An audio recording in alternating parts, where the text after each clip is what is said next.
बघा, ह्या नैसर्गिक संसाधनामध्ये हवेबाबत आपण माहिती घेणार आहोत. हवा हवा म्हणजे काय? जी वातावरणात असते ती.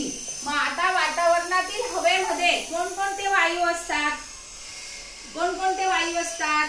नायट्रोजन असतं, ऑक्सिजन असतं, कार्बन डायऑक्साइड वायू असतं, बरोबर. अजून काही निष्क्रिय वायू सुद्धा हवेमध्ये असतात.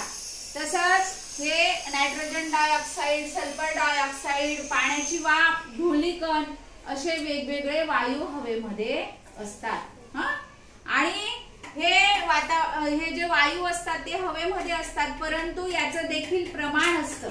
वातावरणामध्ये वायू कोणत्या थरावर किती असतं याचं प्रमाण असतं. बघा, आता तुम्ही पाहिलं आहे अगोदरच की वातावरणाचे कोणते 5 थर आहेत.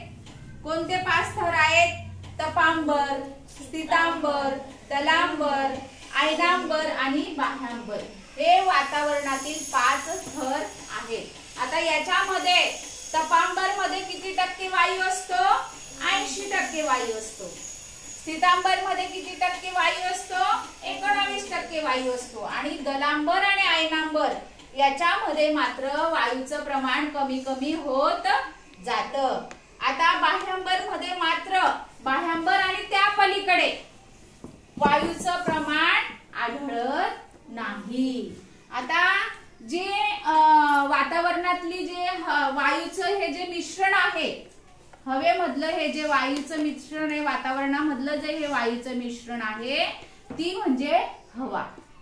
हवेमध्ये अजून काय असतं? तर धूलिकण असतात. धुळीतले जे कण असतात ते असतात. पाण्याची वाफ असते, ही सुद्धा हवेमध्ये असते. आणि हवेतील हे वायूचं जे प्रमाण आहे ते कसं की पृष्ठभागाच्या जवळ जास्त असतं. हवेतील वायूचं प्रमाण हे पृष्ठभागाजवळ जास्त असतं. आणि जसं जसं आपण पृष्ठभागापासून वर गेलो तसं तसं वायूचं प्रमाण हे कमी कमी होत जातं. कळलं सर्वांना? ओके.